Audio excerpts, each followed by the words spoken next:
Un œil dans les médias, un œil sur les médias, c'est avec Karim Veyayaoui. Bonsoir Karim. Bonsoir Aude. On commence votre chronique avec les aveux de Jérôme Cahuzac en France, qui a été mis en examen aujourd'hui. Alors on en parle énormément et déjà les unes de demain, celle de Libération notamment, qui titre tout simplement indigne pour qualifier l'attitude de Jérôme Cahuzac. Indigne, cet homme qui a menti pendant plusieurs mois, finalement, malgré les démentis, il a fini par avouer. Il avait nié tellement fort qu'on avait fini par croire, en tout cas certains avaient fini par croire en sa bonne foi. Je montre la une de 20 minutes qui titre sobrement «Il a menti», Jérôme Cahuzac. Alors évidemment des réactions, il y en a eu beaucoup, notamment celle de l'Élysée tout simplement, qui a publié un communiqué qu'il faut noter parce qu'il est assez virulent, en tout cas sévère. Il est écrit dans ce communiqué, la présidence prend acte avec une grande sévérité des aveux de Jérôme Cahuzac et évoque une impardonnable faute morale. Sévérité qui tranche un peu avec l'attitude du gouvernement, notamment celle de Jean-Marc Ayrault. Au moment où Jérôme Cahuzac avait annoncé sa démission, on avait évoqué sa dignité. Beaucoup avaient parlé de son professionnalisme au poste du ministère du Budget. Aujourd'hui, c'est une toute autre tonalité pour Jean-Marc Ayrault. Il se dit profondément meurtri. C'était sur l'antenne de France 2. Je vous montre aussi la réaction de Arnaud Montebourg, ministre du Redressement productif, qui dit tout simplement « les bras m'en tombent ». Alors vous en doutez, à droite on a réagi aussi très rapidement. Jean-François Copé et François Fillon ont à peu près le même vocabulaire. Pour Jean-François Copé, c'est la fin de la gauche morale. Il invite d'ailleurs François Hollande à s'exprimer, à se justifier. Et puis François Fillon parle, lui, de la faillite morale qui est du côté de la gauche. En gros, arrêtez de nous donner des leçons dans ce domaine. Vous ne valez pas mieux que certains autres à droite. Jérôme Cahuzac a nié plusieurs fois ces accusations à la télévision, entre autres à l'Assemblée nationale, et du coup sur les réseaux sociaux, il y a beaucoup de vidéos. Alors on a partagé à maintes reprises une vidéo en particulier qui était évidemment présente sur YouTube et qu'on a diffusée et rediffusée sur les réseaux sociaux. C'était en décembre 2012. Jérôme Cahuzac expliquait « Je n'ai jamais eu un compte à l'étranger, ni maintenant, ni avant ». Et puis on a ressorti aussi les tweets, ces tweets où il se défendait avec beaucoup de vigueur. Le 4 décembre 2012, « Je ne sais pas de quoi il est question, je n'ai jamais eu de compte en Suisse ou ailleurs, c'est ahurissant.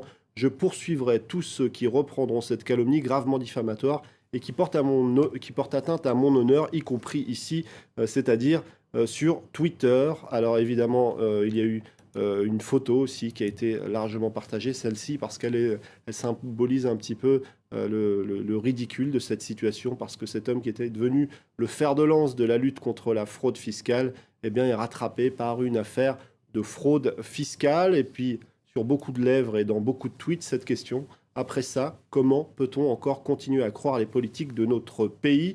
Et puis, ce gif animé, un petit peu la métaphore de Jérôme Cahuzac, rattrapé par ses mensonges. C'est ainsi qu'on le présentait aujourd'hui sur les réseaux sociaux. Ces aveux, il les a fait sur son blog. Il les a fait aussi sur son blog, parce que, évidemment, les médias ont repris ses déclarations. Il s'excuse vis-à-vis de ses collègues, vis-à-vis du gouvernement, en quelque sorte de les avoir un petit peu éclaboussés avec cette affaire. Et il explique qu'il a été aussi pris dans un tourbillon de mensonges, qu'il a échappé à son contrôle et qu'il a des remords, de profonds remords. Alors, on peut se poser la question de pourquoi maintenant.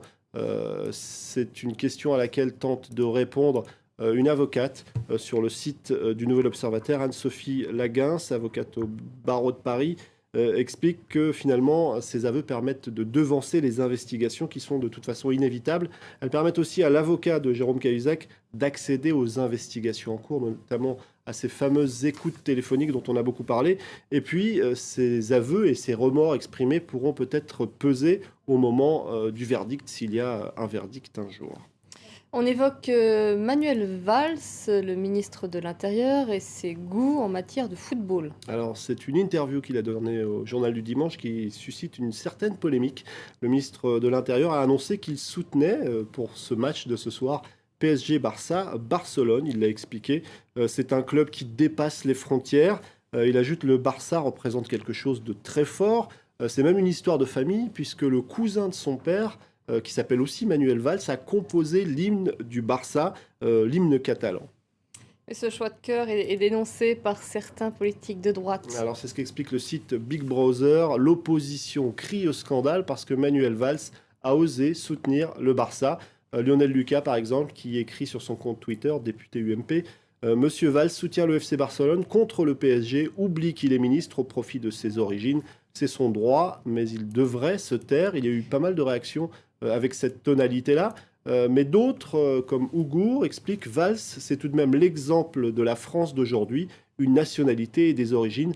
Arrêtez de faire des polémiques tout le temps. Et puis d'autres soulignaient que de toute façon, PSG ou Barça, on a affaire à des multinationales du football, avec des joueurs qui viennent de tous les pays, et que de toute façon, derrière ces deux équipes, c'est le Qatar qui gagne, quoi qu'il arrive. Oui, et puis c'est aussi l'Europe. Et c'est aussi Merci l'Europe. beaucoup, Karim, pour votre chronique.